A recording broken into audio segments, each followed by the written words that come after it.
Boa noite, queridos irmãos, queridos amigos. Estamos aqui para mais uma transmissão do Instituto Vida para Todos, aqui dos estúdios, na Sala JASP, da Estância Árvore da Vida, Sumaré, São Paulo, Brasil.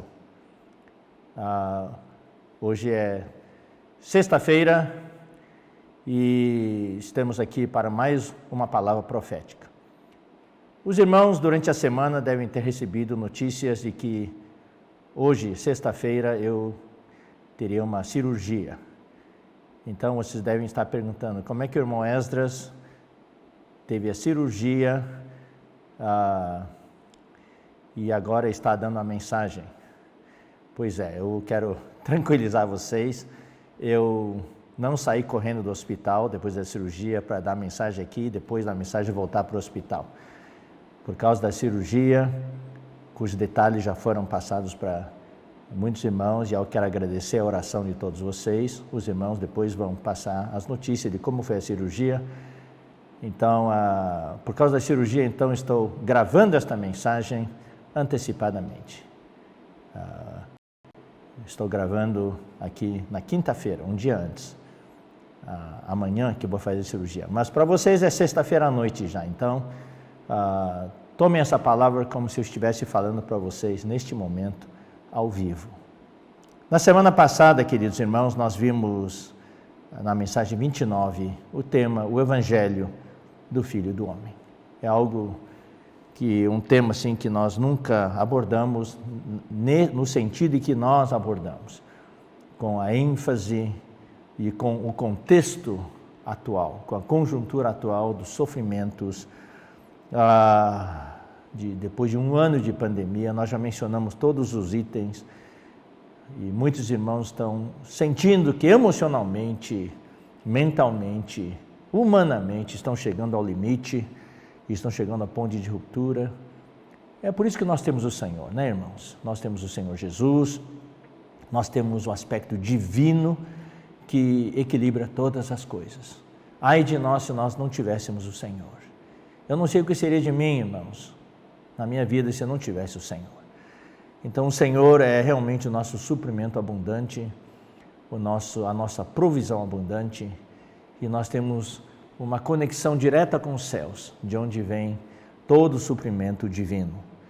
E claro, irmãos, hoje estamos vivendo uma fase muito, muito especial na vida da igreja. A palavra tem sido muito, muito forte, muita revelação, palavra profética dando direção para as igrejas, e de uma maneira geral as igrejas estão avançando, mas individualmente, agora não só abordando o aspecto espiritual, mas o aspecto humano. Todos nós somos frágeis e mortais, e todos nós somos vulneráveis, e sentimos o impacto dessa pandemia, né? Como já falei, né? No aspecto emocional, no aspecto mental, e na questão do desencorajamento, na questão do trabalho, do desemprego, das empresas que estão quebrando, as empresas que estão paradas, e das necessidades financeiras, né? Das necessidades financeiras, muitos estão em dívida.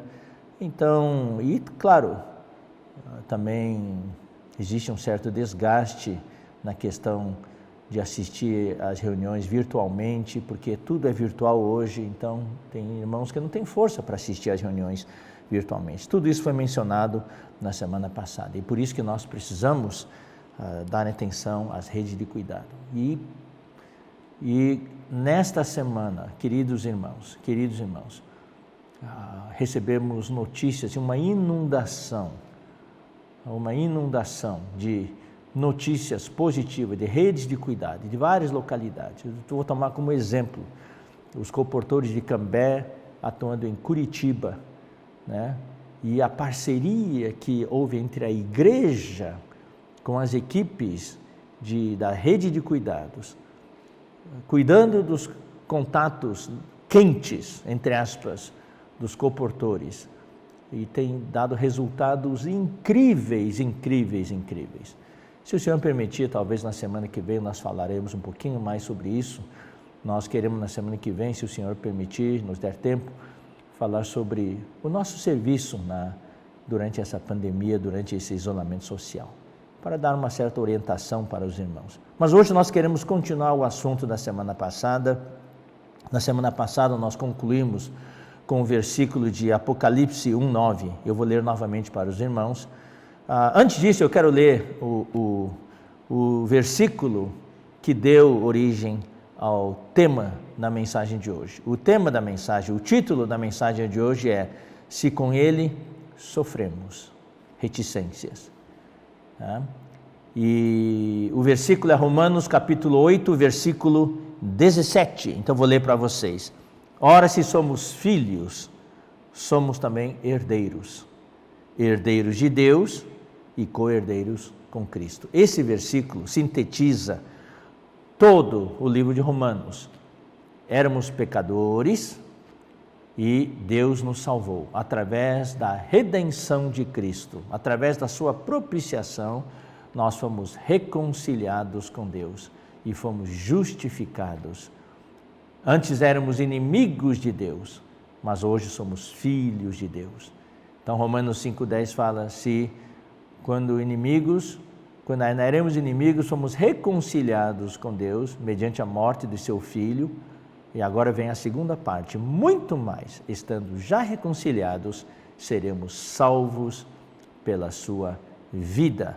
Então, o que o Senhor faz conosco depois que nós nos tornamos filhos de Deus? Daí Romanos nos mostra os vários estágios da nossa vida cristã. Primeiramente é filho, teknon, filho recém-nascido, filho imaturo, filho sem experiência. Daí com o crescimento, com o trabalho do Senhor. Depois da nossa reconciliação, daí vem a santificação.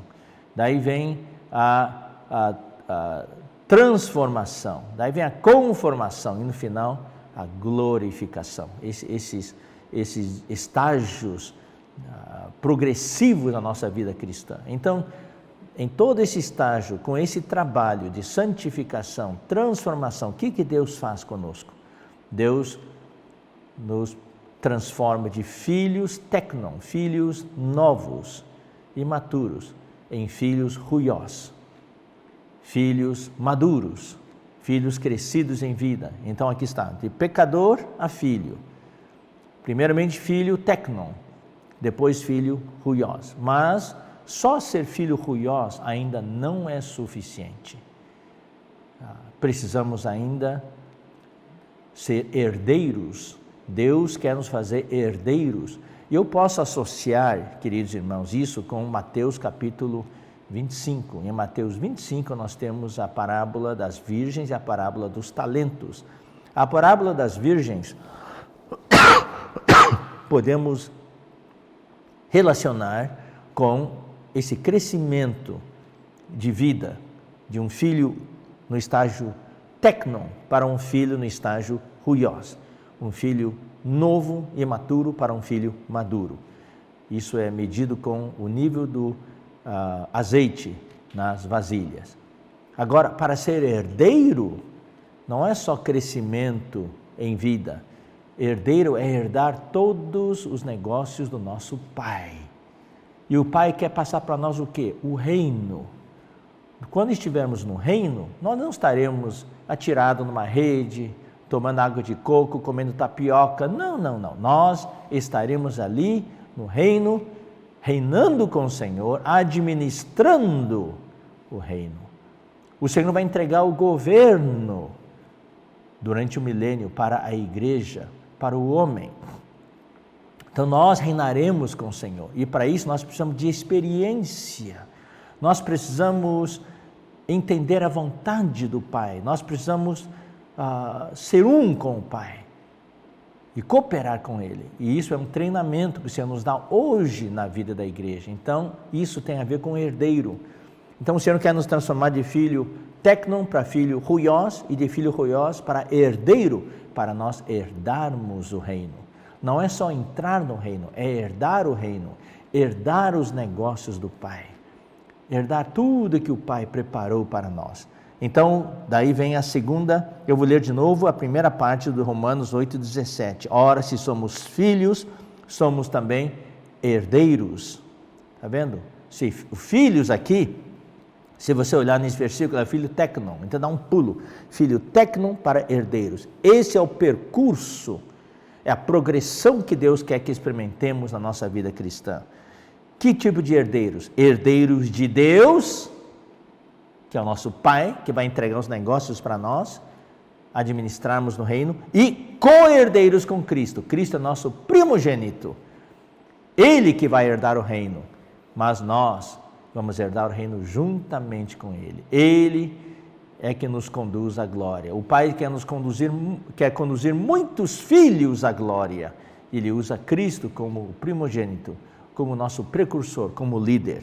E agora vem a segunda metade. Aí vem os detalhes. Isso não vem de qualquer maneira, no oba-oba. Isso envolve sofrimentos. É por isso que estamos falando desta mensagem como continuação da mensagem anterior.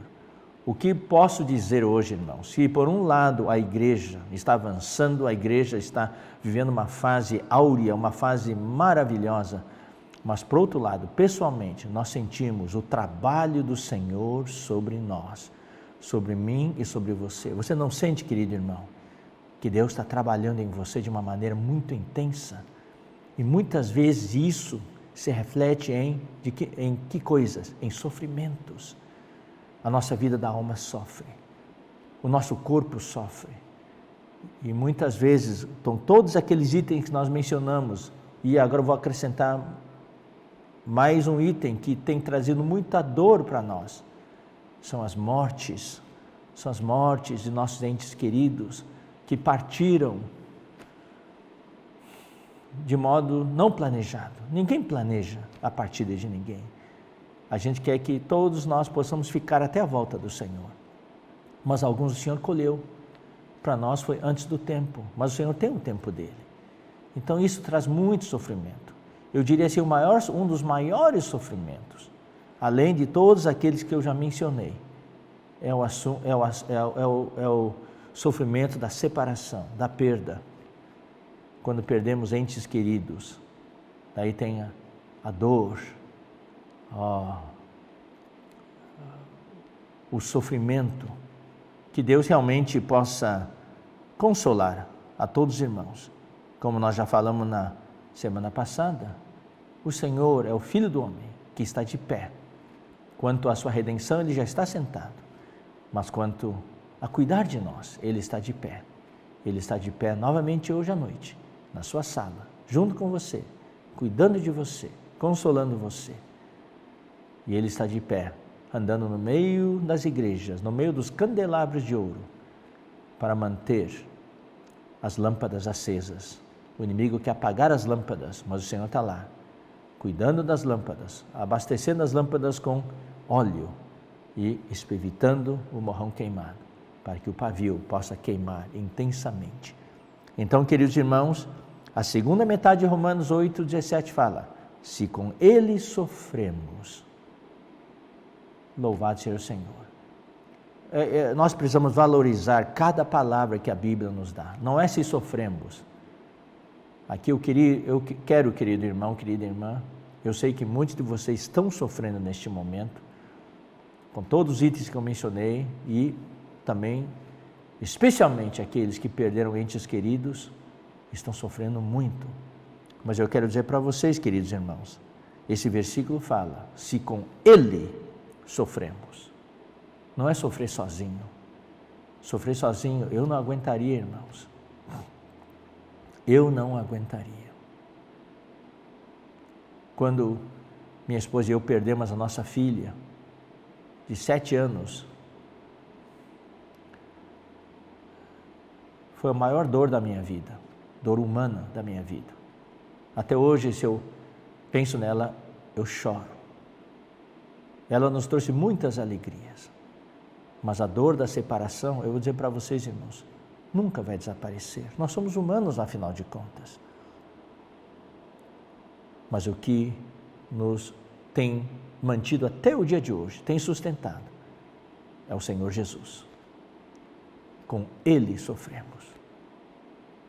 Se com Ele sofremos. Então eu vou dizer uma coisa para vocês, irmãos. Então, pessoalmente, eu não fico toda hora pensando na minha filha que partiu. Às vezes eu penso, quando chega o dia do aniversário dela, quando vejo outras jovens da idade dela, eu penso, minha filha estaria desse tamanho hoje. Então eu tenho vontade de chorar e às vezes eu choro. Não tem problema chorar, não é vergonha chorar. Mas imediatamente eu me volto para o Senhor, me apego a Ele. Se com Ele sofremos, isso me dá alegria, porque hoje ela está descansando no Senhor, aguardando o dia também da ressurreição. E eu tenho muitas coisas, tenho muita gente para cuidar, tenho minha família para cuidar, minha esposa para cuidar, meus outros filhos para cuidar, embora todos já estão casados, grandes, mas filho é filho, né? Você sabe, a gente sempre quer cuidar dos filhos. E tem os netos, que a gente ama demais. Se com Ele sofremos, não é sofrer sozinho, é sofrer com o Senhor. Aí vem o galardão, irmãos. O sofrimento não é em vão. Não é em vão. Isso que eu vou falar logo, logo. O nosso sofrimento, irmãos, não é só o sofrimento, não é algo, um compartimento estanque. Sofrer, se for só o sofrimento, não tem sentido. Mas esse sofrimento que o Senhor permite que nos aconteça, talvez venham, o Senhor já dosou para nós certos sofrimentos. É para quê? É para a nossa glória, é para sermos glorificados. Deus reservou, queridos irmãos, uma dose de glória para cada um de nós. Mas para chegar lá não tem atalho, irmãos, essa é a questão. É como o Salmo 23, para chegar do outro lado não tem atalho, tem que atravessar o vale da sombra da morte. Mas daí o Salmo 23 corresponde a Romanos 8,17. Ainda que eu ande pelo vale da sombra da morte, não temerei mal nenhum. Por quê? Porque Tu estás comigo. Se com Ele sofremos, é porque Tu estás comigo no vale da sombra da morte. A Tua vara e o Teu cajado, o Teu bordão e o Teu cajado me consolam. Então eu quero ler mais uma vez a parte final de Romanos 8,17. Se com Ele sofremos, com Ele também seremos glorificados. Irmãos, vamos olhar para a glória. No meio do sofrimento, vamos invocar o nome do Senhor, vamos nos apegar aos irmãos, depender das orações dos irmãos, viver a vida da igreja. Eu quero encorajar os irmãos, não se isole, participe das reuniões da igreja. A reunião da igreja hoje é muito importante. Agora, por causa das medidas emergenciais, as reuniões presenciais também pararam. Em alguns lugares, talvez tenha aberto de novo, mas aqui no estado de São Paulo está proibido reunir. Então voltou de novo para a reunião virtual. Não despreze a reunião virtual. Exercite o seu espírito, querido irmão. Faça um esforço para estar. Se tem dificuldade, pede para alguém da sua família, ou pede até para o irmão, ele vai ali com máscara e tudo para a sua casa, ajudar você a configurar seu celular ou computador, mas não deixe de reunir. Nesse momento, nós precisamos de você e você precisa dos irmãos. Vamos reunir para poder suprir-nos uns aos outros. Só juntos, irmão, nós vamos conseguir chegar. Só juntos. A nossa peregrinação, queridos irmãos, é representada, é ilustrada pela peregrinação dos filhos de Israel no Egito. Saindo do Egito e indo, a peregrinação dos filhos de Israel no deserto, depois que saíram do Egito. Eles entraram na terra de Canaã como um povo. Nós também vamos entrar no reino como um povo, como a igreja, não é individualmente. Hoje o Senhor está buscando o vencedor coletivo, não é um vencedor individual. É na igreja que vamos vencer, é na igreja com os irmãos que vamos vencer.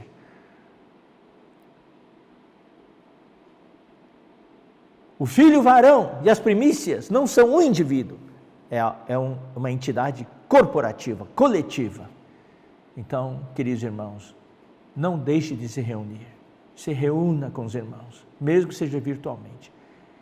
E também eu tenho certeza que os irmãos vão começar Esse é o nosso encorajamento para os líderes, fazer alguma coisa para poder ver você pessoalmente, seja no quintal da tua casa, ou seja, talvez no local de reuniões, grande, bem ventilado, ali com máscara e tudo, com certo distanciamento, vão poder orar juntos, ter comunhão. Se realmente tem gente que não consegue se conectar. Então, queridos irmãos da liderança, cuidem daqueles que têm dificuldades, os irmãos de idosos, os irmãos que têm dificuldade, que não têm recursos, vamos prover alguma coisa para eles. Isso é rede de cuidados. Eu vou dizer uma coisa, queridos irmãos, rede de cuidados não é uma organização, não é uma coisa assim formal. Rede de cuidados é simplesmente algo motivado pelo amor que nós temos pelos irmãos, e é simplesmente o apacentamento e o pastoreio que nós falávamos antigamente, só que é muito mais amplo hoje, muito mais amplo. Nós vamos talvez explicar para os irmãos, havendo oportunidade. É algo, sim, tem pastoreio, tem apacentamento, mas é algo mais amplo. Então, graças ao Senhor, essa rede de cuidados está se formando em todas as igrejas. E pelo menos nós encorajamos que se forme em todas as igrejas. Começou no começo com as irmãs, mas hoje está se estendendo para todas as idades.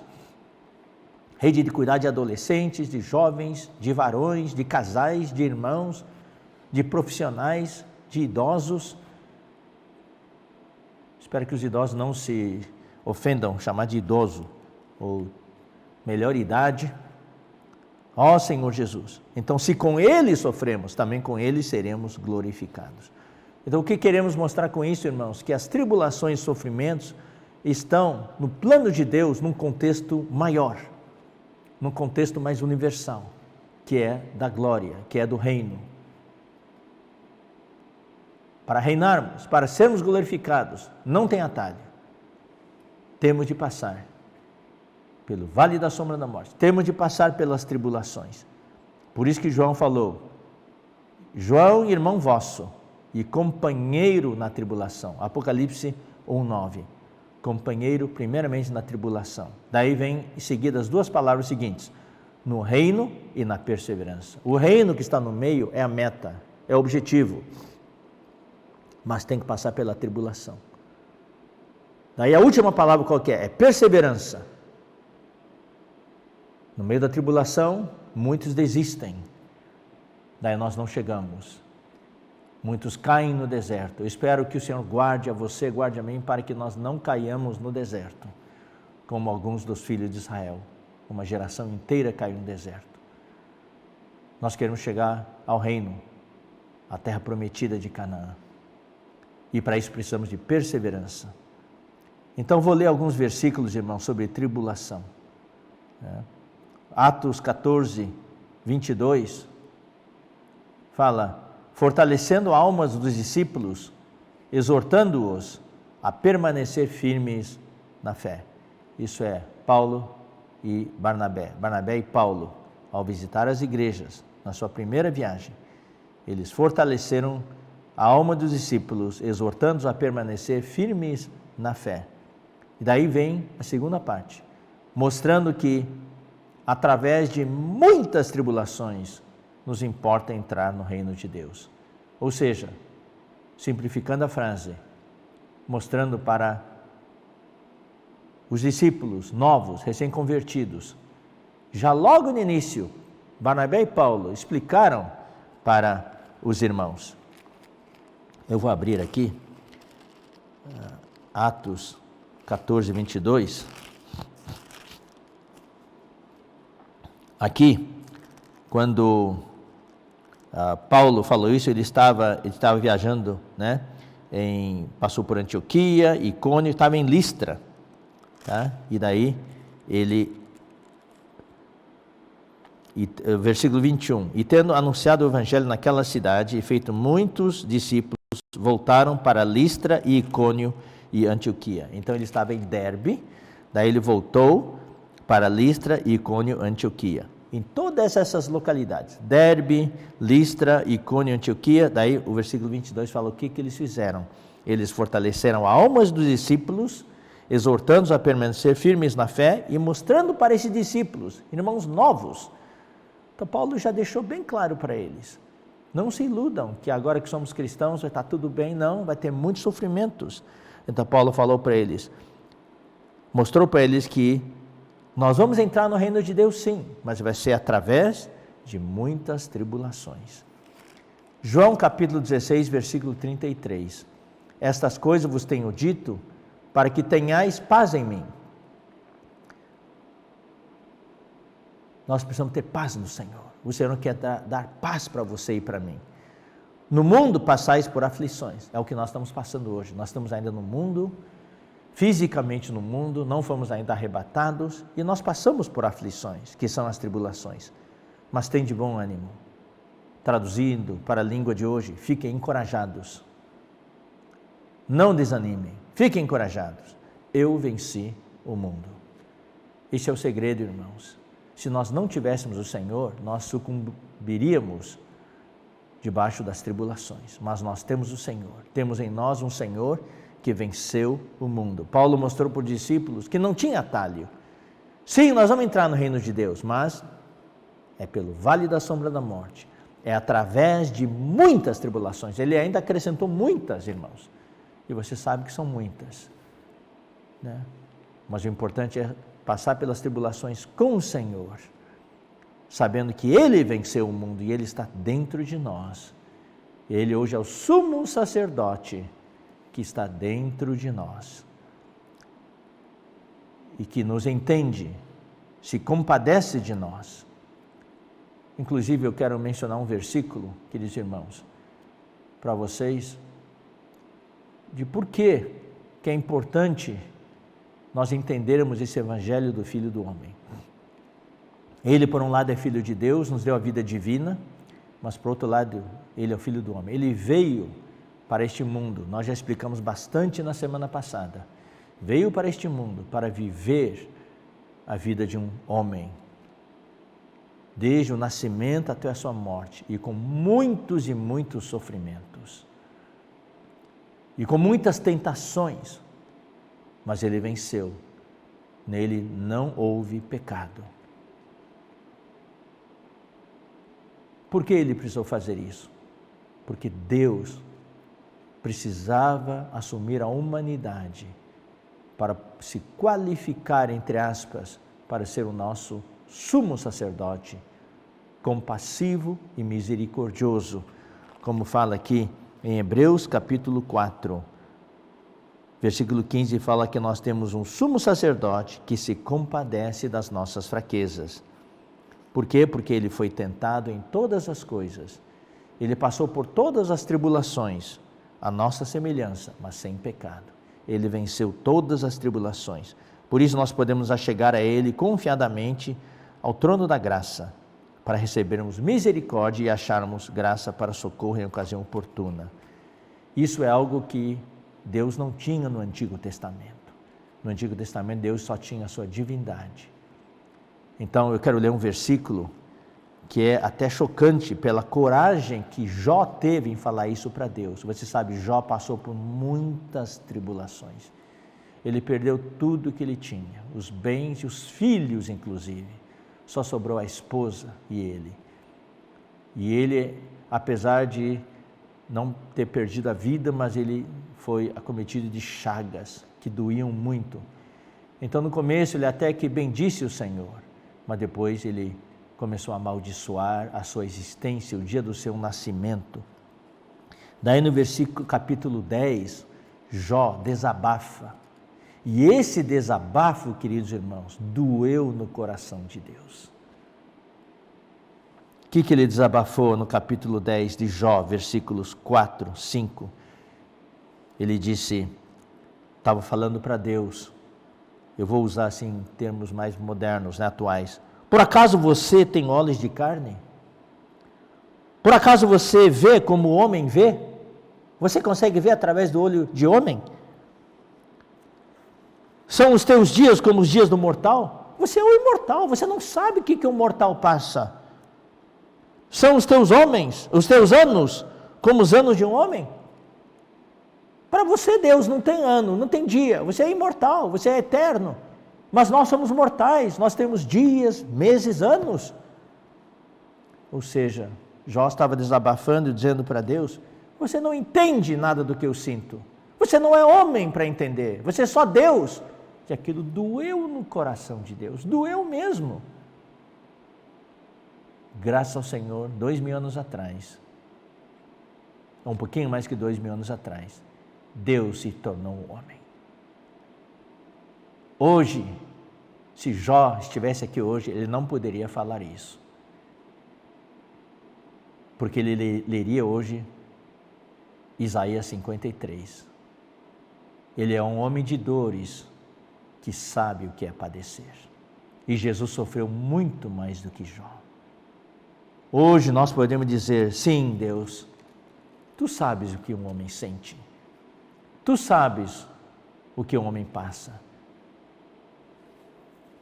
Tu consegues ver o que o homem vê, porque tu foste um homem com olhos de homem.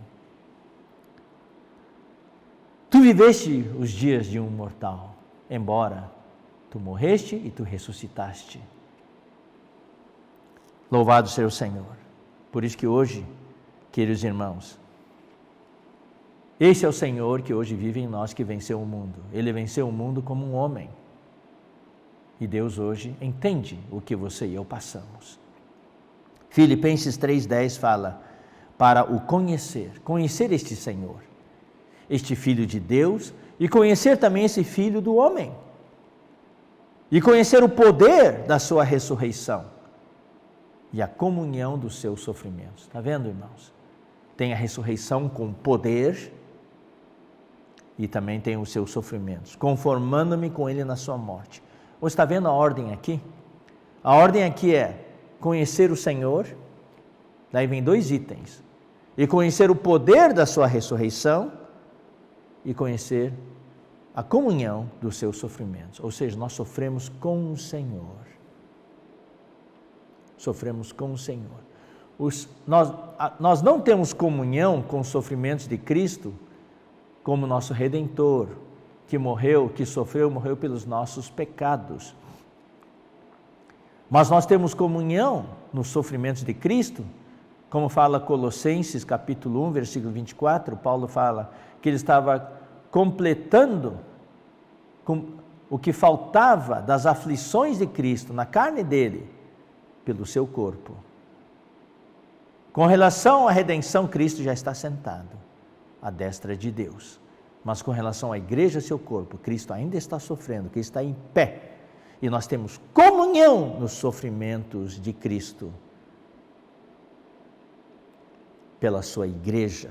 Então aqui, queridos irmãos, a ordem é primeiro o poder da sua ressurreição e depois os sofrimentos. Mas com Cristo, quando ele esteve aqui na terra, foi o contrário. Ele primeiro sofreu, daí morreu e depois ressuscitou. Só que para nós é o contrário, irmãos, e graças ao Senhor que é o contrário, porque senão nós não suportaríamos, não aguentaríamos.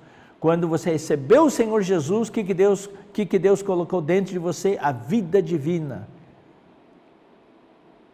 Cristo vive em mim. Cristo em mim é a esperança da glória. E esse Cristo que vive em mim veio como o Espírito, com o poder da sua ressurreição. Então, na nossa experiência, esse Cristo, esse Espírito que vive em mim, é o Espírito todo inclusivo, é o Espírito. E é hoje esse Espírito é os 7 Espíritos. Os 7 Espíritos, com o poder da ressurreição. É o Espírito na sua completude, com a humanidade de Cristo, com o viver humano dele, com os sofrimentos dele, e com o poder da sua ressurreição e ascensão dele. Hoje ele é o Espírito que dá vida. Então, na nossa experiência, se nós não tivéssemos o Senhor, nós não suportaríamos os sofrimentos. Mas na nossa experiência é que esse Espírito que hoje habita em nós, tem o poder de ressurreição. E esse poder da sua ressurreição é o que nos capacita, é o que nos empodera para podermos passar pelos sofrimentos. Então, querido irmão, querida irmã, você que está sofrendo neste momento, mesmo eu quero dizer, para os irmãos que estão ativos, bem ativos, na linha de frente, nós ainda assim temos momentos de sofrimento. E claro, muitos hoje, por causa da situação, do isolamento, da pandemia, da perda de entes queridos, estão sofrendo muito. E já explicamos na semana passada, nós precisamos sempre ter como objetivo voltar à frente de batalha, voltar à linha de frente, mas muitas vezes quem está na linha de frente sofre um ferimento, leva um tiro, entre aspas, e daí tem que voltar para se recuperar, para logo voltar à linha de frente de novo. Então sempre esse vai e vem. Todos nós passamos por situações.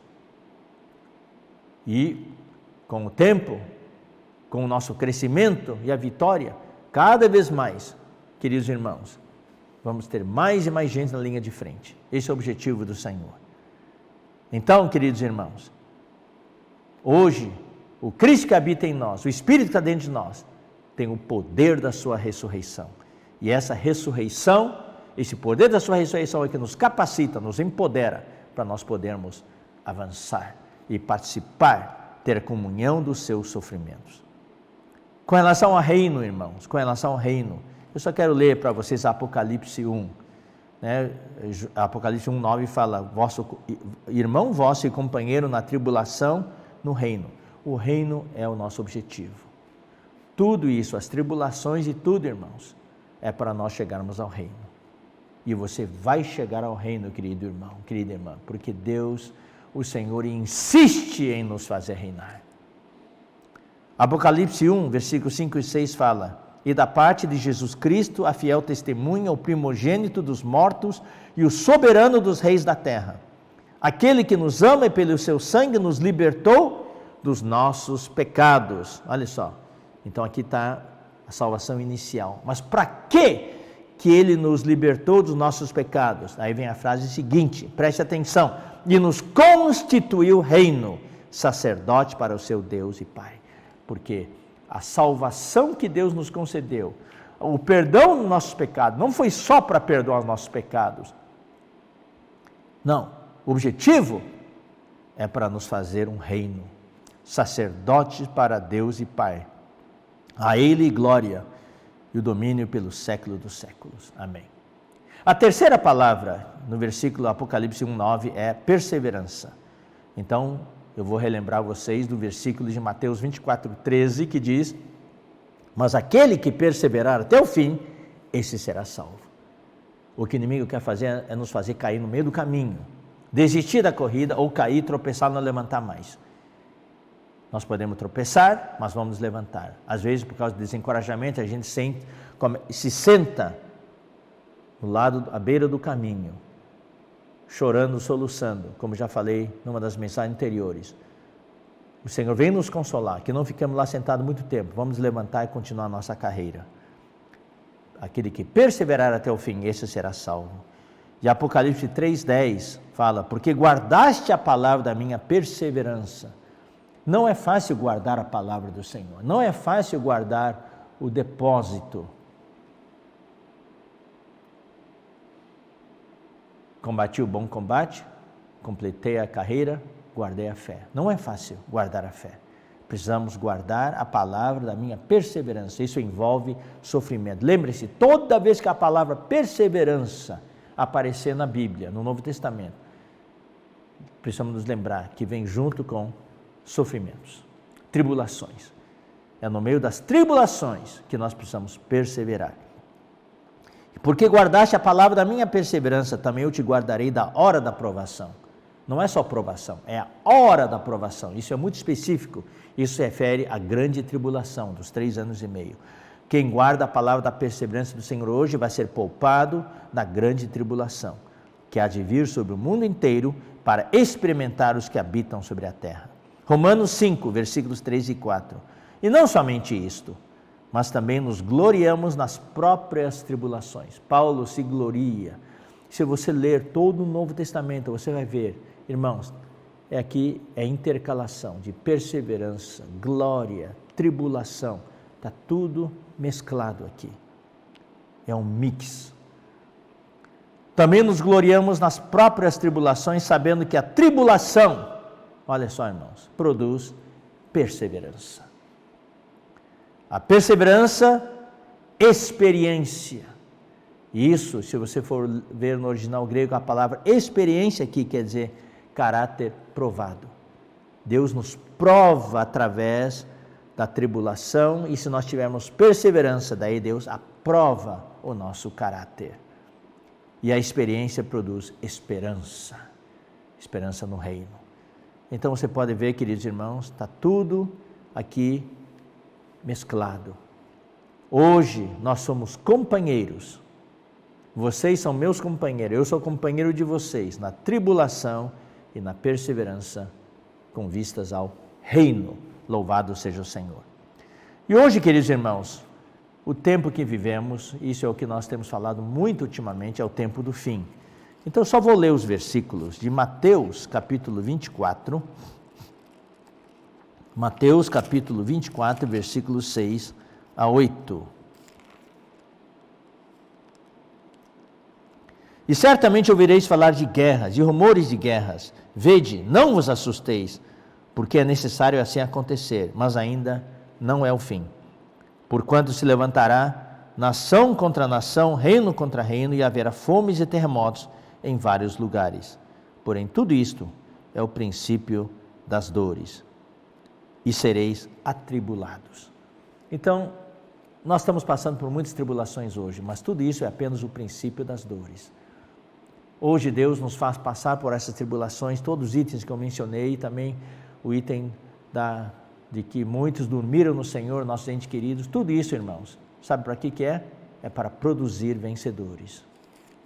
Deus usa as situações para expor a nossa condição, e por causa da nossa condição, a gente vê a nossa fragilidade, a nossa vulnerabilidade, daí a gente invoca o nome do Senhor, a gente se volta para o Senhor, daí nós crescemos, daí nós amadurecemos, ainda que seja no meio de muitas dores. Não desejo essas dores para ninguém, mas não tem como escapar. E por que alguns sofrem mais, outros sofrem menos? Isso está no plano de Deus. Isso também tem a ver com o corpo de Cristo. Quem sofre mais, passa por mais experiência, porque Deus considera que Ele tem mais estrutura espiritual, humano, para suportar, que embora nós sintamos muitas vezes que é difícil, e Deus está preparando você, querido irmão, para superar os seus sofrimentos, suas tribulações, para você poder suprir aqueles que vão sofrer mais à frente. Deus precisa produzir aqueles irmãos e irmãs que podem suprir os membros do corpo que sofrem. E muitas vezes nós somos contemplados.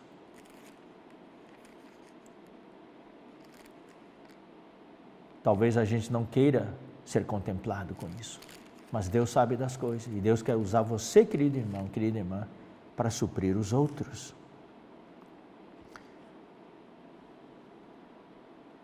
Hoje apenas estamos passando pelo princípio das dores.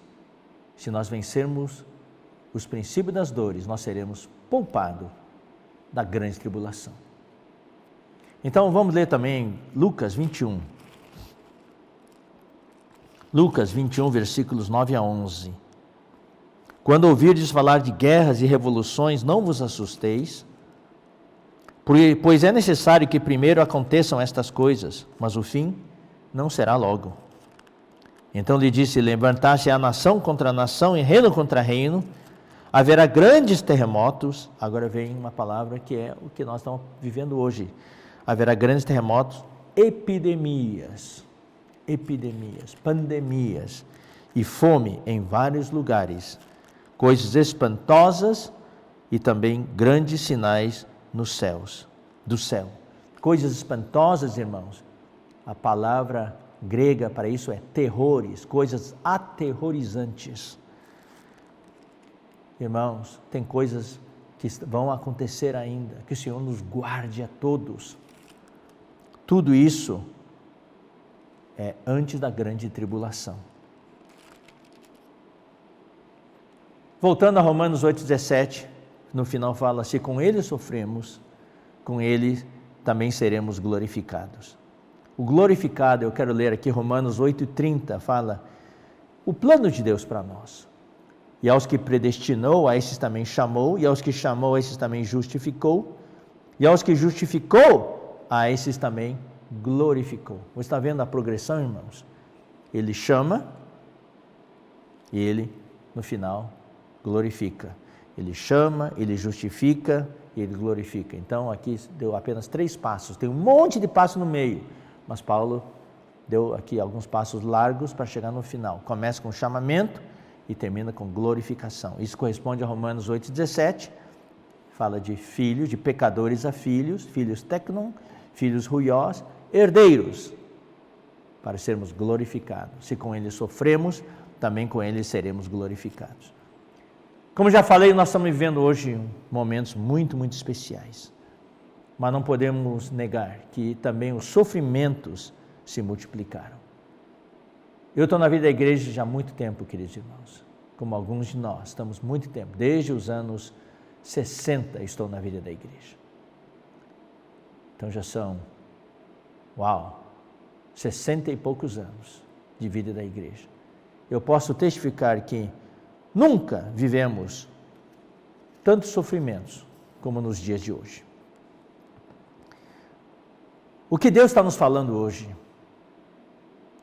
através de Apocalipse, é que Deus está produzindo vencedores. Se você ler Apocalipse 2 e 3, o irmão Pedro tem falado bastante sobre Apocalipse, e também nas minhas mensagens tenho mencionado vários versículos sobre Apocalipse.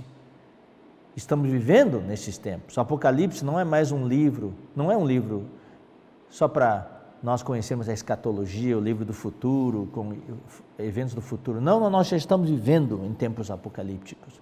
E essas palavras de Apocalipse são atuais, são para nós. Em Apocalipse 2 e 3, tem um chamamento de vencedores. 7 vezes ali fala, ao vencedor, ao vencedor, ao vencedor, ao vencedor, ao vencedor, ao vencedor e ao vencedor. 7 vezes. A completude do chamamento. 7 espíritos, 7 chamadas, as 7 igrejas. 7 igrejas representam a completude das igrejas, todas as igrejas. Deus está chamando vencedores. É no meio dos sofrimentos, queridos irmãos, dessas dores de parto, que nasce o filho varão. Então vamos ler Apocalipse capítulo 12. Apocalipse capítulo 12.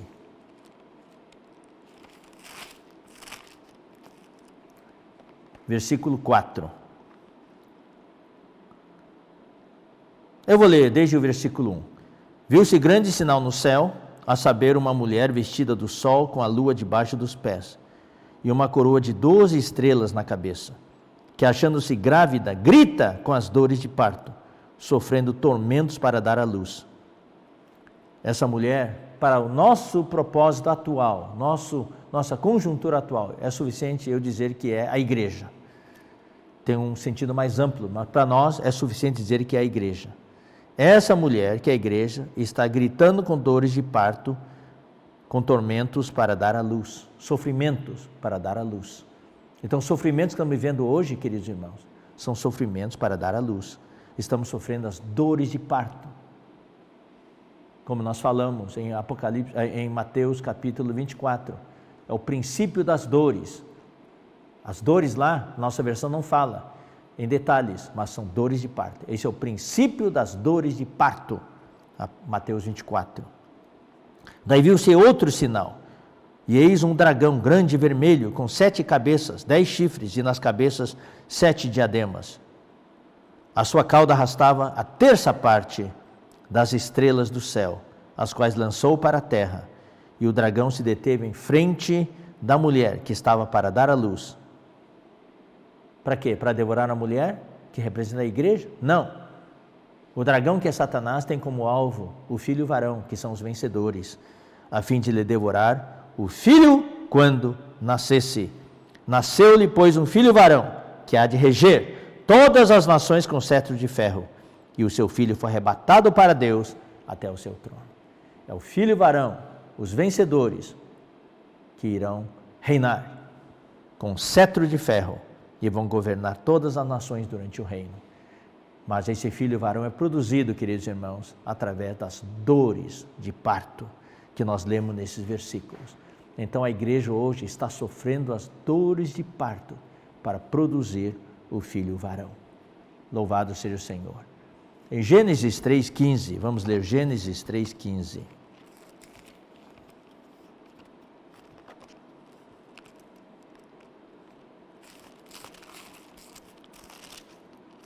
Gênesis 3,15 diz: por inimizade entre ti e a mulher. Deus estava falando com a serpente, que representa Satanás. Entre a tua descendência e o seu descendente, este te ferirá a cabeça e tu lhe ferirás o calcanhar. Então, ao longo dos séculos e milênios, sempre houve uma inimizade entre o povo de Deus, representado por essa mulher, e a serpente, que hoje é o dragão. Entre a descendência da serpente, que é todos os exércitos, hostes malignas, os filhos do diabo, os anjos malignos, os demônios, todos descendentes da serpente, e o seu descendente, o descendente da mulher. Esse descendente da mulher, nós já explicamos numa das mensagens, com bastante detalhe, representa primeiramente Cristo, quando veio para realizar a redenção. Cristo, que é o descendente da mulher. Mas também esse descendente da mulher representa o filho varão. Então nós vamos ler aqui Hebreus 2,14. Hebreus 2,14. Que fala: visto pois que os filhos têm participação comum de carne e sangue, destes também ele, Cristo, o descendente da mulher, igualmente participou, para que por sua morte destruísse aquele que tem o poder da morte, a saber, o diabo. Então, feriu a cabeça da serpente neste momento.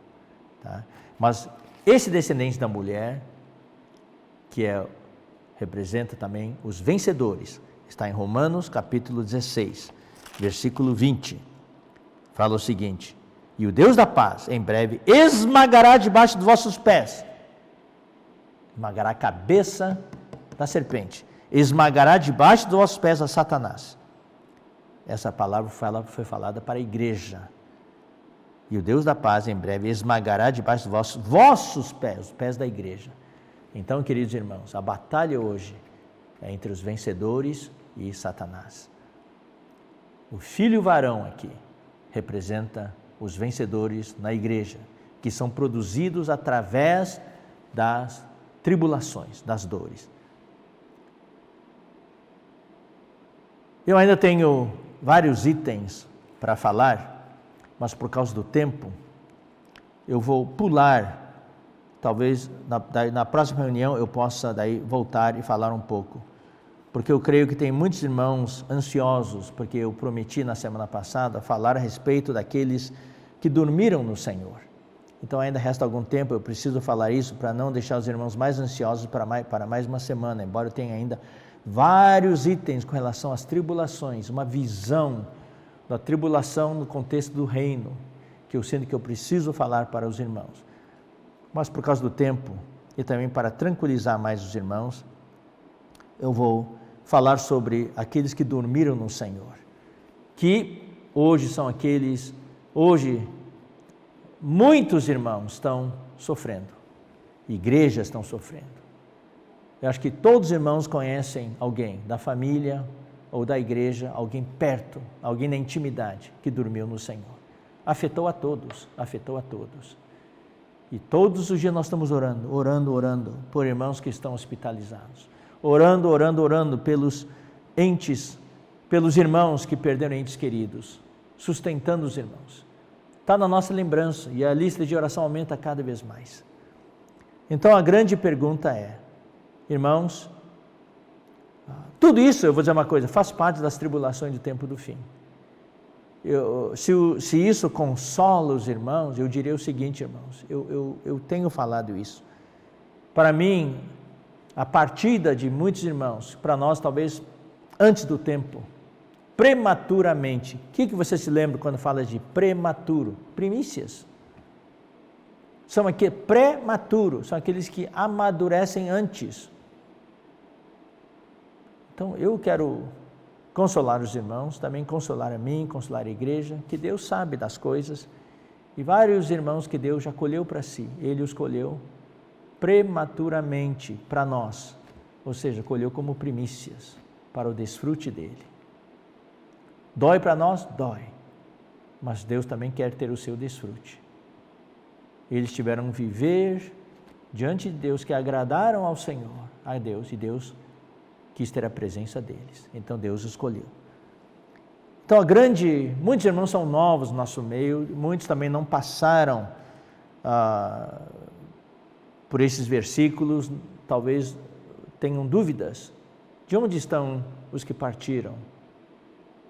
Então, para consolar os irmãos, eu vou falar agora, até o final dessa mensagem, sobre os que dormiram no Senhor. Onde estão eles? Então, a primeira frase que eu vou falar é que eles estão no seio de Abraão. No seio de Abraão, entre aspas, na seção prazerosa do Hades, no paraíso. Então, já vou deixar bem claro, não foram para o céu, não. Isso é um ensino equivocado, errôneo, que tem no cristianismo, tá? E, de certa maneira, o ensino herdado de algumas religiões pagãs. Deus está no céu hoje, sim, mas os mortos, o espírito dos mortos, não foram para o céu. E no Novo Testamento, no Antigo Testamento tem muitos versículos que falam dos mortos e tudo, mas para mim, tá, e é o que nós ensinamos na igreja, aqueles versículos dizem respeito especificamente aos corpos dos mortos. Agora, com relação ao espírito dos mortos, eles estão no seio de Abraão, dos irmãos que dormiram no Senhor, na seção prazerosa do Hades, no paraíso. Onde fica o Hades? O Hades fica debaixo da terra.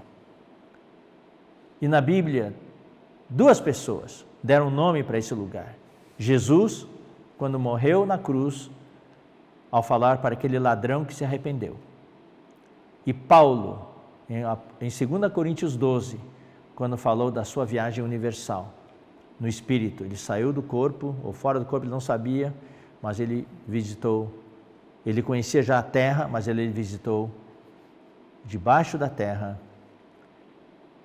que ele chamou de paraíso, e também visitou o terceiro céu. Então nós vamos explicar que o Hades é uma seção que existe debaixo da terra. O Hades está debaixo da terra. Tem um lugar debaixo da terra, onde os espíritos dos mortos estão ali, numa espera temporária. Tem 2 sessões. Tem a sessão prazerosa, de descanso mesmo, e tem a sessão de tormento. A sessão prazerosa é chamada seio de Abraão.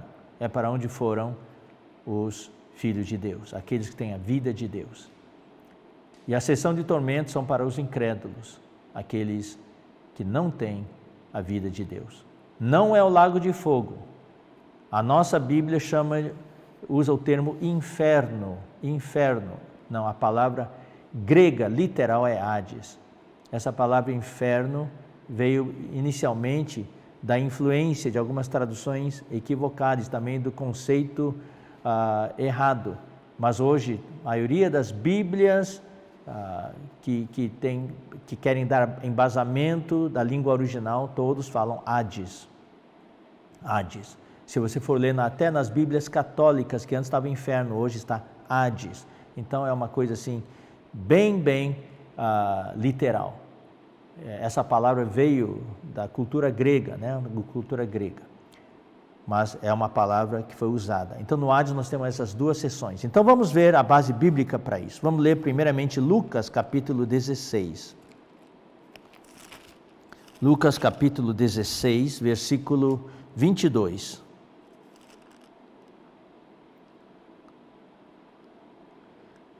Eu não vou ler os versículos iniciais, porque eu espero que vocês que conhecem a história não precisam ler, vocês já conhecem, mas quem não conhece a história deve ler. É a história do rico e do mendigo. Tá?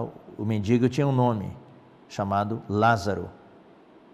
Eu vou ler, já são 4 versículos. Ora, havia certo homem rico que se vestia de púrpura e de linho finíssimo e que todos os dias se regalava esplendidamente. Ele não tinha o Senhor. Ora, também certo mendigo chamado Lázaro, coberto de chagas, que jazia à porta daquele, e desejava alimentar-se das migalhas que caíam da mesa do rico, e até os cães vinham lamber-lhe as úlceras. Só que esse mendigo tinha o Senhor. Aconteceu morrer o mendigo e ser levado pelos anjos para o seio de Abraão. Aqui está o termo, seio de Abraão. Morreu também o rico e foi sepultado. Agora vem no versículo 23. Aqui diz no inferno, tá? Irmãos, não é no inferno, é Hades, essa seção debaixo da terra. No Hades, estando em tormentos, levantou os olhos e viu ao longe a Abraão e Lázaro no seu seio. Então, clamando, disse: Pai Abraão, tem misericórdia de mim. Pai Abraão, tem misericórdia de mim.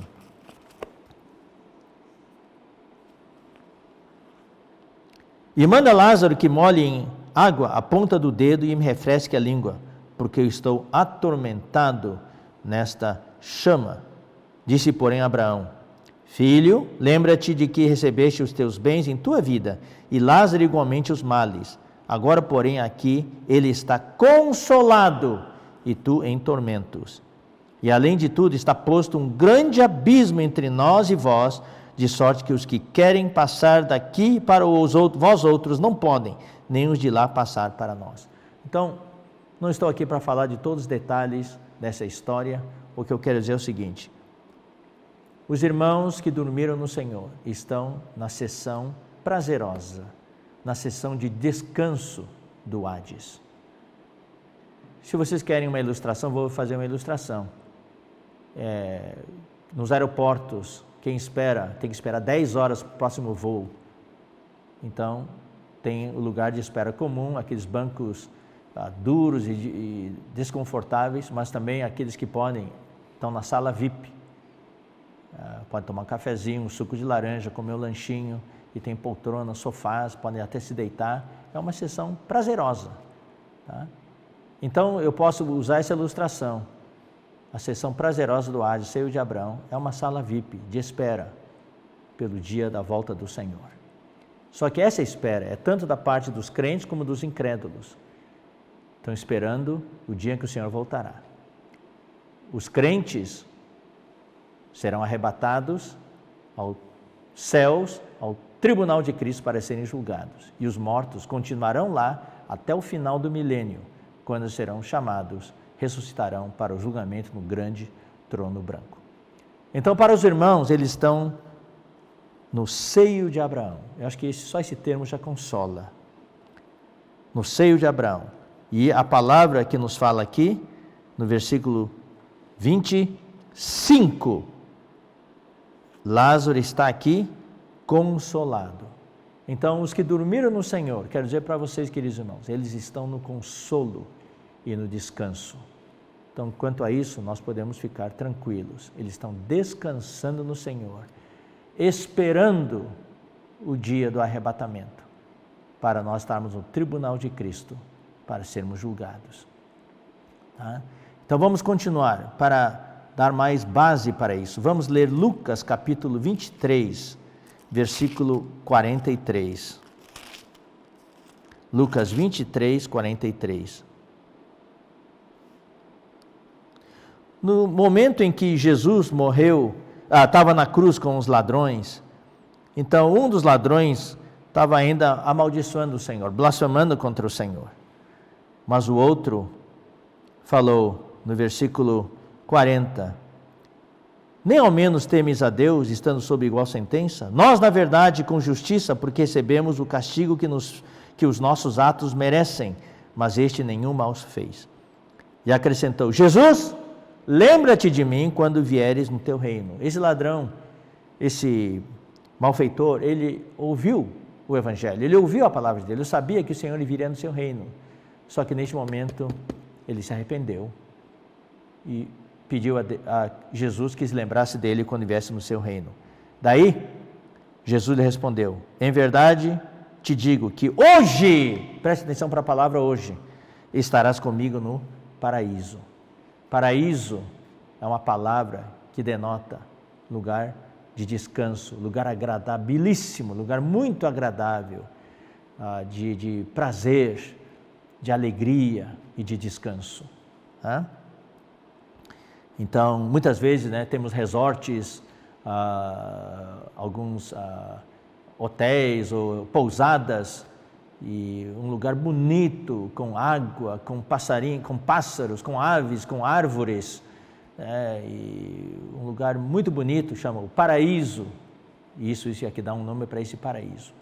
Tá? Então Jesus falou para esse ladrão: hoje estarás comigo no paraíso, um lugar de descanso, um lugar agradável. Mas para onde eles foram? Jesus falou hoje. Então, em tempo, no dia, naquela mesma noite que Jesus iria morrer, tá? E o ladrão também.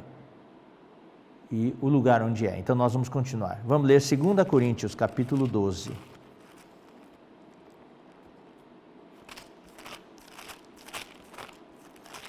Segunda Coríntios, capítulo 12, versículos 1 a 4. Se é necessário que me glorie, ainda que não convém, passarei as visões e revelações do Senhor. Conheço um homem em Cristo, que há 14 anos foi arrebatado ao terceiro céu. Então, ele já conhecia a terra, mas ele foi para o terceiro céu. Se no corpo ou fora do corpo, não sei, Deus o sabe. E sei que tal homem. Então, esse sei, quer dizer, está acrescentando algo mais, é outro lugar. Que tal homem, se no corpo ou fora se no corpo ou fora do corpo, não sei, Deus o sabe. Só essa frase já denota que é um outro lugar, além do terceiro céu. Foi arrebatado ao paraíso. Então, juntando as duas frases assim, de uma maneira resumida, fala assim, conheço o homem que foi arrebatado ao terceiro céu e sei que este homem foi arrebatado ao paraíso. Ou seja, são dois lugares distintos. E ouviu palavras inefáveis, as quais não é lícito ao homem referir. Então, isso mostra a universalidade da visão de Paulo. O que Paulo quis dizer é o seguinte: eu tenho uma visão global, completa do universo. Eu já conheci as coisas aqui da terra. Deus me levou até o terceiro céu. E Deus me levou também para debaixo da terra. O universo é composto hoje de 3 lugares: a terra, os céus, que é o universo, e debaixo da terra. E Paulo foi para os 3 lugares. Então ele tinha uma visão completa do universo. Vamos ler agora Atos capítulo 2. Atos capítulo 2, versículo 24. A qual, porém, Deus ressuscitou, rompendo os grilhões da morte, porque não era possível fosse ele retido por ela. Ou seja, Jesus, esse versículo fala da morte de Jesus. Jesus, quando morreu, ele foi acorrentado pela morte. O grego é thanatos. Foi acorrentado pelos grilhões da morte. Mas Deus ressuscitou, Deus rompeu essas correntes da morte e ressuscitou a seu filho. E onde que ele estava? Vamos ler agora então, versículo 27. Porque não deixarás a minha alma na morte, nem permitirás que o teu santo veja a corrupção. Por que Deus ressuscitou a seu filho da morte? Como nós vimos no versículo 24, rompeu os grilhões da morte, o ressuscitou. Aqui no versículo 24, a palavra morte é thanatos. Só que no versículo 27, quando fala não deixarás a minha alma na morte, em português é a mesma palavra, mas no grego é outra palavra, é Hades. Então a morte do versículo 24, com os grilhões, é o Hades do versículo 27. Esse lugar que nós chamamos debaixo da terra. E que nós vamos provar que esse lugar e esse Hades é o paraíso. Nós vamos provar agora. Jesus falou que hoje estarás comigo no paraíso. Só que para onde que Cristo foi?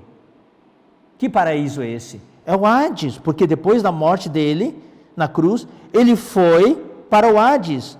E Deus não deixou a alma dele no Hades, para que o santo dele, o filho dele, não visse corrupção. Vamos ler o versículo 31 agora. Prevendo isto, referiu-se à ressurreição de Cristo, que nem foi deixado na morte. Essa palavra morte é Hades. Ou seja, Cristo, depois da sua morte, foi para o Hades. E Deus não deixou Cristo no Hades. Nem o seu corpo experimentou corrupção. Agora eu vou ler mais um versículo só para complementar. Muitos dizem, né, que no Antigo Testamento Abraão foi para o céu, Davi foi para o céu, Samuel foi para o céu. Então tem um versículo aqui que nos prova. Não, ninguém foi para o céu ainda. Está no versículo 34, aqui diz, porque Davi não subiu aos céus. Não subiu aos céus. Onde está Davi?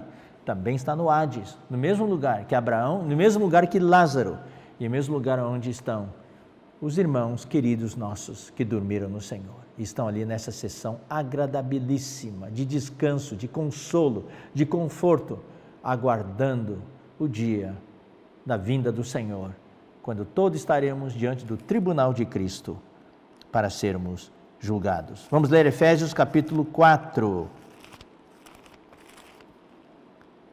Efésios capítulo 4, versículos 8 a 9.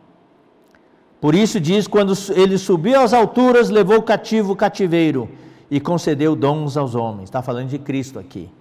Ora, que quer dizer subiu, senão que também havia descido até as regiões inferiores da terra? Uau! Isso mostra que o Senhor Jesus, depois da sua morte na cruz, no dia que ele foi crucificado, ele foi, nós já lemos o versículo, ele foi para o Hades. E aqui fala ainda mais detalhadamente onde ficava esse Hades. Esse Hades fica nas regiões inferiores da terra. Jesus, depois que morreu, foi para as regiões inferiores da terra. Lá que está o Hades. É lá que estão os irmãos nossos amados que estão esperando a vinda do Senhor. Não estão muito longe de nós, mas estão lá agora em outra esfera. E eles estão consolados, estão descansando. Mateus 12, 40.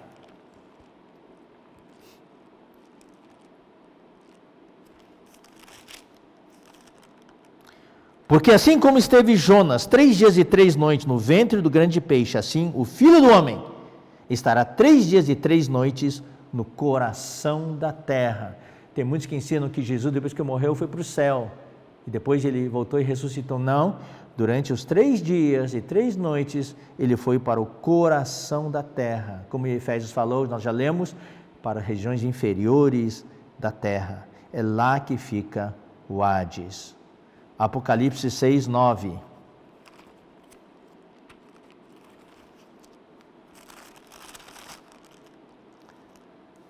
Fala, quando ele abriu o 5º selo, vi debaixo do altar.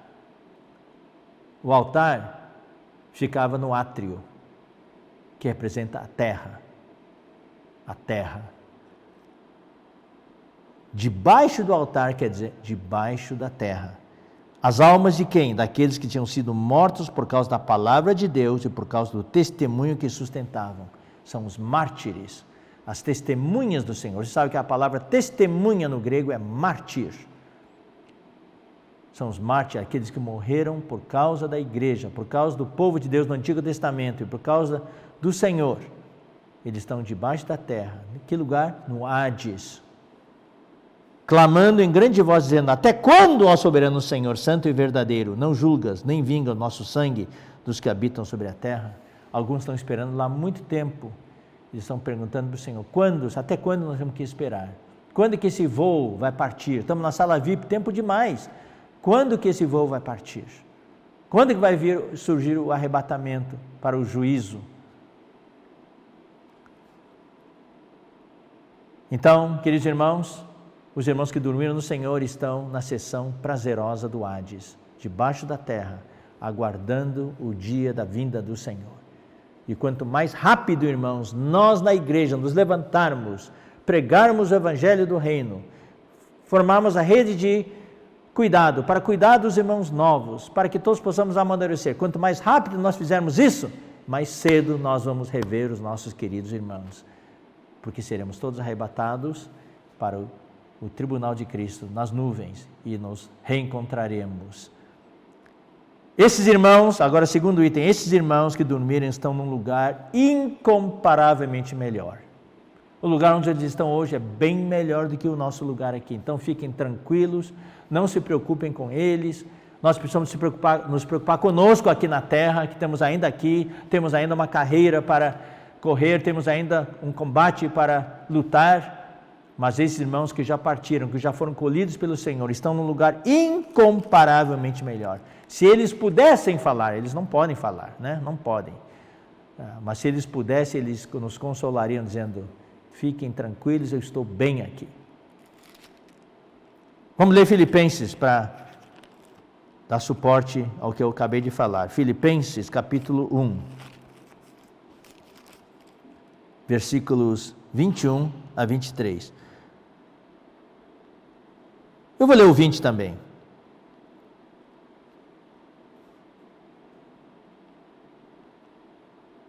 Não, eu por causa do tempo vou ler só o 23. Ora, de um e outro lado, estou constrangido, tendo o desejo de partir e estar com Cristo, o que é incomparavelmente melhor. Paulo tinha consciência, ele já tinha visitado esse lugar, ele sabia. Eu tenho desejo de partir, por causa da situação. Se você ler os versículos anteriores, você vai entender. Eu gostaria de partir e estar com Cristo, o que é incomparavelmente melhor. O que é esse estar com Cristo? Aqui eu preciso explicar. Não é estar presencialmente com Cristo, não é estar na presença de Cristo fisicamente. Isso nós vamos só ter quando Cristo voltar. É que ali no Hades, nós estaremos num outro estágio, num outro ambiente, outra esfera. A nossa consciência, o nosso estado consciente vai ser num outro nível, no nível espiritual. Estaremos mais perto de Cristo. Então, isso é estar com Cristo. Não é que estar fisicamente com Ele. E também esse lugar é o Hades, onde os mortos estão. É estar com Cristo, o que é incomparavelmente melhor. Esses também que partiram, eles dormiram em Cristo. Fisicamente dormiram. Então hoje também existe um ensinamento que os mortos não têm consciência, eles dormiram, não sabem de nada. Eu particularmente, de acordo com o que eu aprendi na vida da igreja, não é assim. Fisicamente eles dormiram, mas eles estão no outro estado de consciência espiritual. Tanto é que você vê no exemplo que o Senhor Jesus deu de Lucas, do rico e Lázaro, eles conversam ali. Os mártires debaixo do altar, no quinto selo, eles clamam, eles podem orar. Então não estão lá no estado inconsciente, existe um estado mais avançado de consciência que Paulo fala, que leva ele a desejar estar nesse lugar porque é incomparavelmente melhor. Então vamos ler rapidinho 1 Coríntios capítulo 15. Isso vai nos mostrar o que vai acontecer. Nós vamos mostrar agora o que vai acontecer quando o Senhor voltar. Os que dormem fisicamente vão acordar. 1 Coríntios 15, versículo 20. Mas de fato Cristo ressuscitou dentre os mortos, sendo Ele as primícias dos que dormem. Visto que a morte veio por um homem, também por um homem veio a ressurreição dos mortos.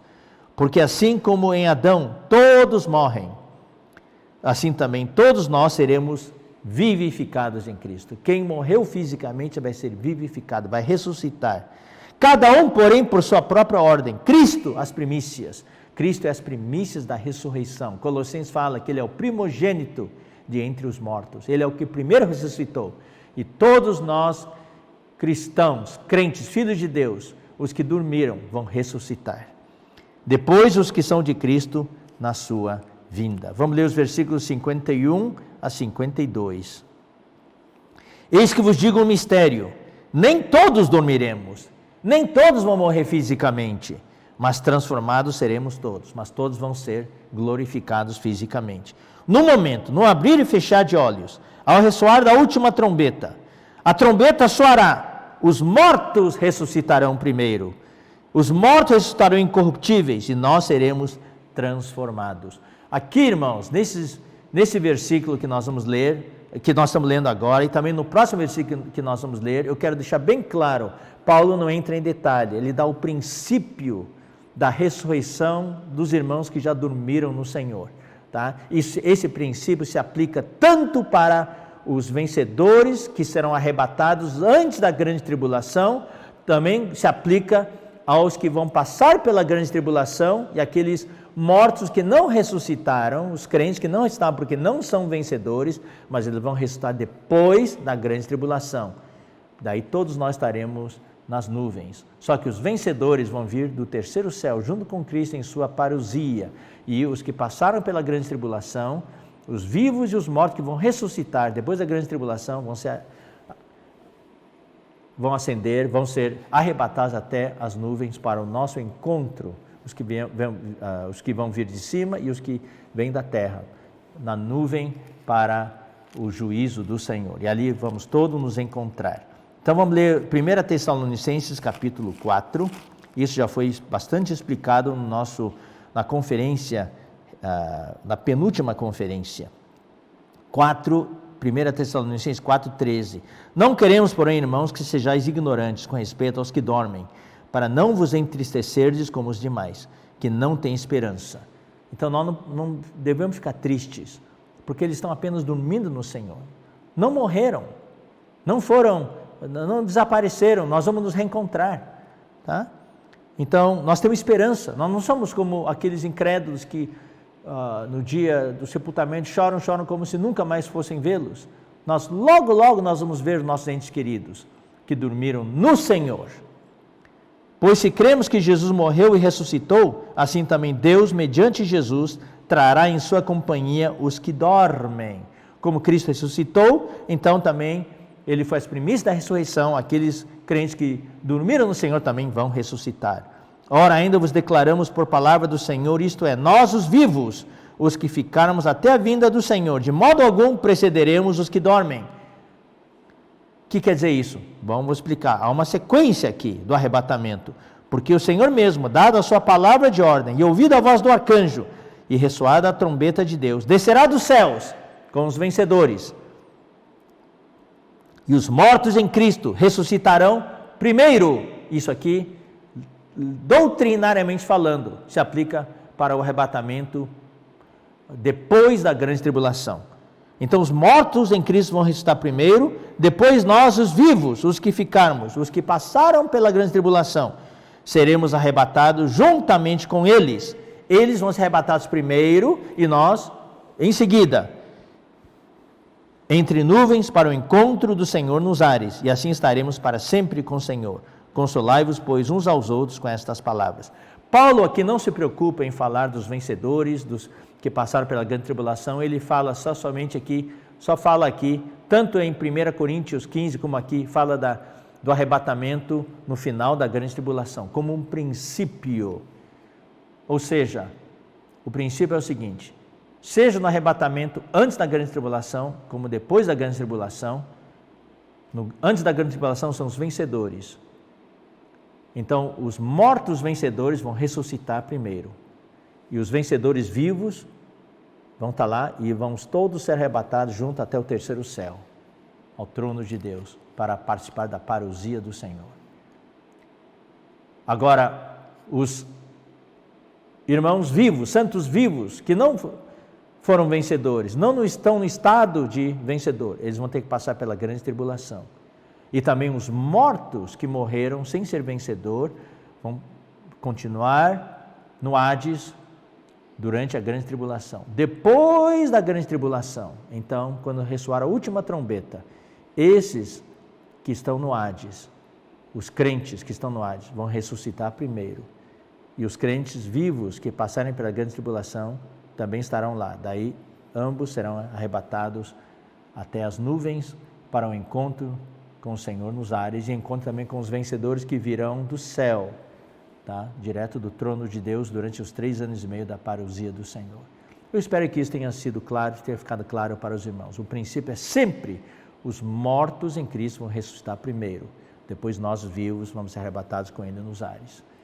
Tanto antes como depois da grande tribulação, tanto para os vencedores como aqueles que tiverem de passar pela grande tribulação.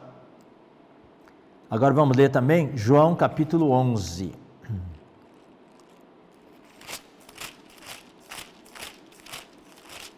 João capítulo 11, versículos 11 a 14.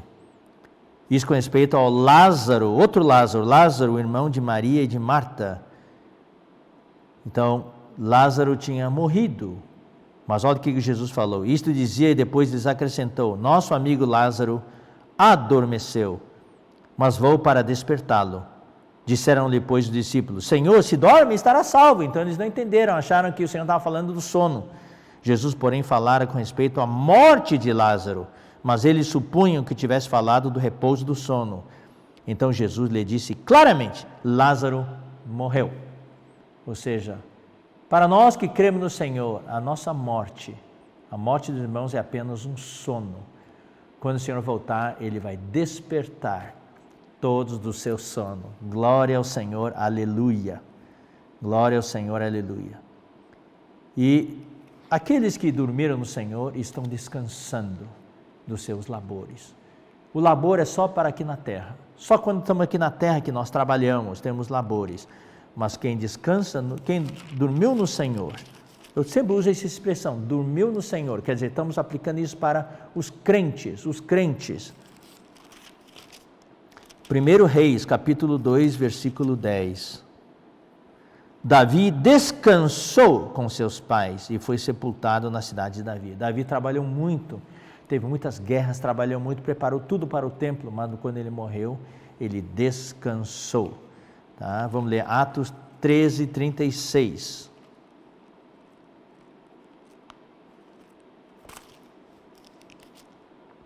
Aqui fala, porque na verdade, tendo Davi servido a sua própria geração, conforme o desígnio de Deus, adormeceu, foi para junto de seus pais e viu corrupção. Então ele descansou, adormeceu, descansou no Senhor, ou seja, a morte é um sono. Tá, Apocalipse 6, 11. Apocalipse 6, 11. Com relação àqueles que estavam debaixo do altar, o 6, 9 fala do quinto selo que foi aberto, e aqueles que estavam debaixo do altar, como foram mortos por causa da palavra de Deus e por causa do testemunho que sustentavam, são os mártires, as testemunhas do Senhor. Se a gente quiser incluir os que dormiram no Senhor, junto com esses, nós podemos. Então eles clamaram, no versículo 10, até quando, ó soberano Senhor, santo e verdadeiro, não julgas nem vingas o nosso sangue dos que habitam sobre a terra? Nós estamos esperando tempo demais. Queremos participar do seu juízo para vocês julgar esse mundo terrível pelo qual nós sofremos tanto. E daí versículo 11 fala, então a cada um deles foi dada uma vestidura branca, e lhes disseram que repousassem ainda por um pouco, até que também se completasse o número dos seus conservos e seus irmãos, que iam ser mortos como igualmente eles foram. Repousassem, ou seja, eles descansam no Senhor. E vamos concluir aqui com mais alguns versículos, Apocalipse 14, 13. Apocalipse 14, 13. Fala assim, então ouvi uma voz do céu dizendo, escreve, bem-aventurados os mortos que desde agora morrem no Senhor. Morrer no Senhor é uma bem-aventurança. Morrer sem o Senhor, ó Senhor Jesus, é algo terrível. Por isso nós precisamos pregar o Evangelho. Queridos irmãos, eu quero aproveitar este momento para pedir a você, se você tem algum ente querido que ainda não creu no Senhor, ore, jejue por ele, se ponha de joelhos, ore por ele. Porque uma vez que morremos fisicamente e o espírito dessas pessoas vão para o Hades, não tem mais o que fazer. Tem aqueles que rezam pelos mortos, não tem, porque creem no purgatório, talvez através de muitas rezas, etc., possam livrar a alma dessa pessoa do purgatório. Não tem isso, isso não é bíblico. O nosso destino na eternidade é aqui nesta terra. É por isso que queima em nós o fogo do Evangelho, é o amor pelas pessoas. Por que os comportadores dinâmicos saem para a rua? Por que nós fazemos rede de cuidados? É por causa do amor. Eu compartilhei numa das cestas aí, que o Evangelho de Paulo, o Evangelho é motivado pelo amor. Então, se você ama os seus familiares, seus pais, seus filhos, que ainda não têm o Senhor, seus avós, seus tios, seus amigos, seus vizinhos, claro, os familiares são mais íntimos. Se você os ama, você vai pregar o Evangelho para eles. Ah, mas eles não aceitaram. Insista, insista. O Senhor não voltou ainda, eles não morreram ainda. Uma vez que... quantas pessoas já morreram por causa da Covid? Uma vez que a pessoa morre, não tem mais chance. Faça uma lista dos seus familiares que ainda não têm o Senhor e que você quer que o Senhor salve antes que a vinda dele, antes que aconteça alguma coisa, que Deus guarde, que não aconteça nada, que mais ninguém seja levado pela Covid. Mas se acontecer, se eles não têm o Senhor, não tem muito o que fazer. Agora eu quero dizer uma coisa, queridos irmãos. Aqui fala os que morrem no Senhor, os que dormem no Senhor, descansam no Senhor. Então alguns vão estar preocupados. E o meu pai que partiu, eu não sei se ele recebeu o Senhor. E o fulano? E essa pessoa? Minha mãe? Ou meu filho que nunca creu? Mas eu espero que durante esses anos você tenha falado do Senhor para eles. E talvez em algum momento eles invocaram até, meio que forçado, mas nesse momento nós não temos mais como orar por eles, eles já foram. Mas agora, irmão, nós podemos depender da misericórdia do Senhor. De repente, irmãos, de repente, numa daquelas invocadas, ele foi salvo. Ele não pode, talvez não seja um vencedor. Talvez no reino não tenha uma posição elevada. No reino não, no reino. Se não foi vencedor, não vai estar no reino. Ou se morreu, invocou o Senhor, talvez no leito de morte, invocou o Senhor, talvez ele seja como o ladrão. Aquele ladrão não teve tempo para crescer, mas Jesus falou para ele, hoje estarás comigo no paraíso. Então ele estava no estado de vencedor. Mas pelo menos, essa pessoa, familiar seu por quem você orou, ou que talvez tenha invocado um pouco o Senhor, talvez, se o Senhor teve misericórdia, ele foi salvo. Daí ele vai estar na Nova Jerusalém, mas no reino não vai estar, talvez. Isso aí está tudo na mão do Senhor. Então não tem mais o que fazer, só depender da misericórdia do Senhor e crer na misericórdia do Senhor e na sua vontade soberana. Por isso é bom não ter dúvidas. Se não queremos ter dúvidas, vamos pregar o Evangelho, queridos irmãos. Vamos pregar o Evangelho.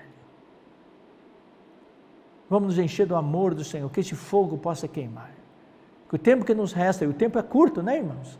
Vamos pregar o Evangelho. Vamos terminando aqui. Sim, diz o Espírito, Apocalipse 14, 13. Bem-aventurados os mortos que desde agora dormem no Senhor, morrem no Senhor. Sim, diz o Espírito, para que descansem das suas fadigas.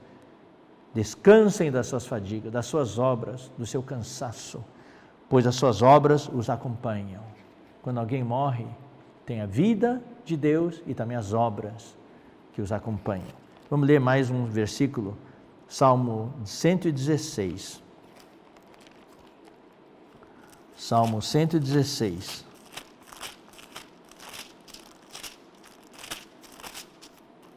Versículo 15. Preciosa é aos olhos do Senhor a morte dos seus santos. Aqueles que são santos do Senhor, quando morrem, para o Senhor é precioso, porque estão no estágio mais perto do Senhor, estão no estado consciente mais próximo do Senhor, que Paulo diz que é incomparavelmente melhor. Louvado seja o Senhor. E terminando, Hebreus 12:1. Hebreus 12:1. Hebreus 11 fala dos heróis da fé, daqueles do Antigo Testamento, que sofreram, mas venceram. Então no capítulo 12, Paulo, ou o autor de Hebreus fala, portanto também nós, visto que temos a rodear-nos tão grande nuvem de testemunhas, tão grande nuvem de mártires, testemunha aqui no grego é mártir, aqueles que morreram fazendo a obra de Deus, aqueles que morreram servindo o Senhor. Então, eu posso dizer, queridos irmãos, muitos dos santos que nós conhecemos, que dormiram no Senhor, para nós, eles foram essas testemunhas, passaram por muitos sofrimentos, e eles dormiram no Senhor. Eles fazem parte dessa grande nuvem de testemunhas. Então temos a rodear-nos essa grande nuvem de testemunhas. Ou seja, a vida, o que isso quer dizer? A vida deles é uma inspiração para nós.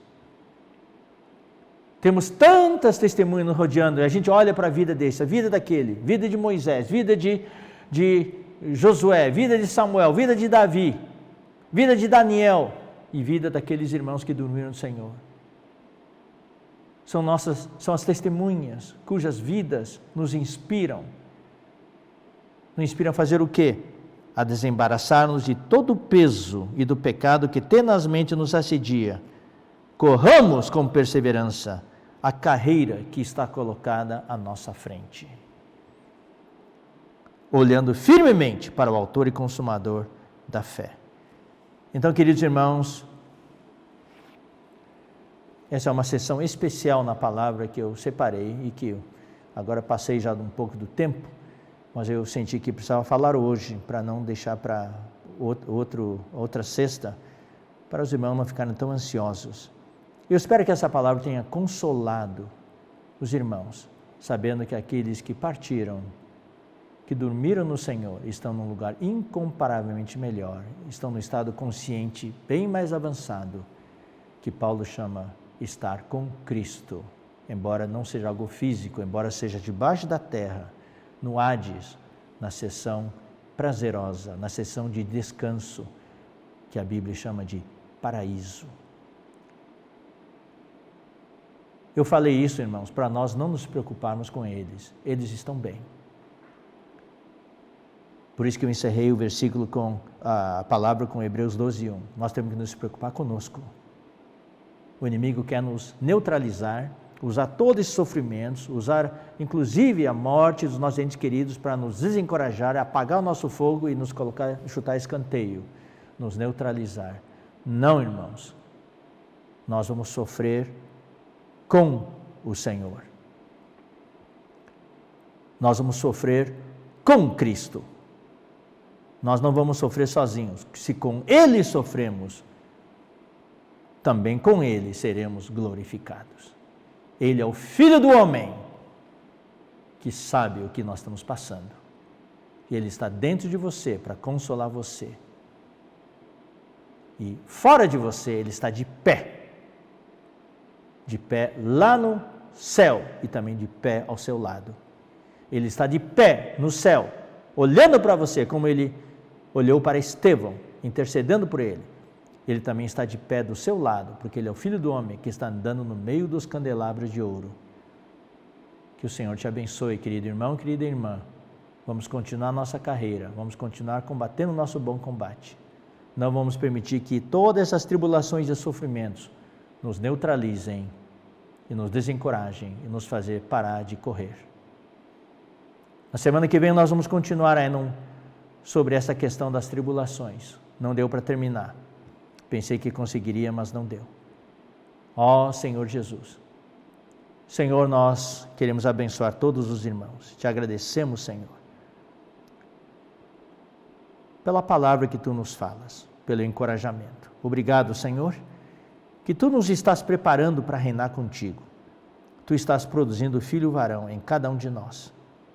No meio de todas essas tribulações, nós queremos ver o Teu contexto, Senhor, o Teu contexto maior, universal, do Teu plano de preparar a igreja para a Tua volta, para reinar contigo. Somos Teus filhos, mas também somos Teus herdeiros. Se contigo nós sofremos, também contigo nós seremos glorificados. Essas tribulações pelas quais passamos são necessárias, são as dores de parto que antecedem a grande tribulação. Faz-nos, Senhor, vencer. Dá força para os irmãos. Te agradecemos pela vida de todos os irmãos que já dormiram no Senhor. Muitos familiares dos irmãos dormiram em Ti, Senhor. Foram verdadeiros guerreiros que morreram no meio da batalha. Eles estão hoje no teu seio.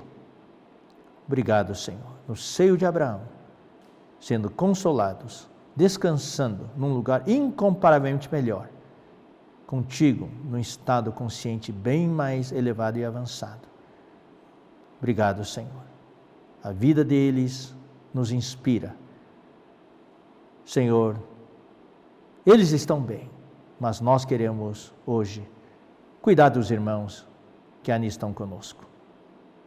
Nós ainda temos uma carreira a completar. Encoraja todos os irmãos. Sim, Senhor, permite aos irmãos momentos de pranto, de soluço, de choro, mas, Senhor, levanta os irmãos logo, logo, para serem restaurados, curados, para poderem voltar à linha de frente. Abençoa a tua igreja, abençoa os irmãos. Em nome de Jesus. Amém. Amém. Louvado seja o Senhor.